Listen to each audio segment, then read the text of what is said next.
Mark సువార్త 9వ అధ్యాయం 14వ వచనం వాక్యం చదువుకుందాం.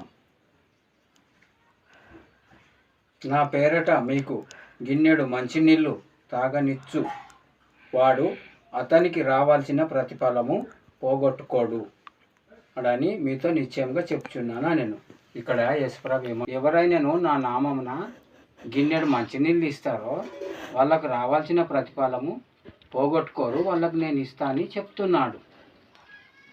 దేవుని పేరట ఏదన్నా దేవుని పేరు మీద ఇయ్యొచ్చు.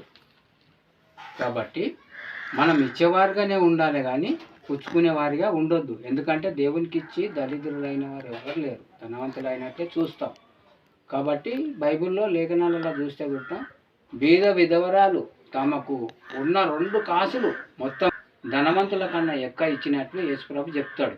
సంపూర్ణంగా ఇచ్చిందన్న నీ హృదయపూర్వకంగా ఇవ్వాలి. మనం కూడా ఇచ్చేవారిగానే ఉండాలి కానీ పుచ్చుకునేవారిగా ఉండొద్దు. అందుకే ఎవరైనా నా నామమున గిన్నెడు మంచినీళ్ళు ఇస్తారో వాళ్ళకు రావాల్సిన ప్రతిఫలము పోగొట్టుకోరు, నేను వాళ్ళకి ఇస్తా అని యేసుప్రభు అంటున్నాడు.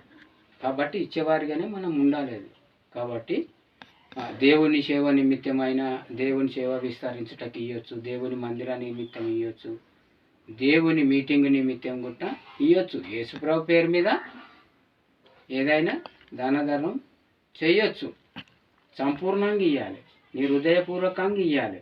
ఈ చేతితో ఇచ్చింది ఈ చేయికి తెలియదు. ఎందుకంటే అపొస్తలుల పాదముల మీద శిరస్థాయిలు అమ్మి ధారాళంగా అపొస్తలులకు ఇచ్చినట్లు చూస్తాం వారి వారి అక్కడికి.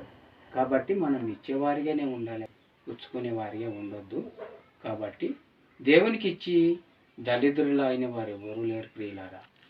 అందరూ ధనవంతులు అయినట్లే చూస్తాం. కనుక దేవునికి ఇచ్చేవారిగా ఉండాలి అని ఇంతటితో ఈ వాక్యాన్ని ముగిస్తున్నాం. పరిస్థితిలో ప్రేమ గల తండ్రి, ఇచ్చేవారిగానే మేము ఉండాలి తండ్రి, కానీ పుచ్చుకునేవారిగా మేము ఉండొద్దు.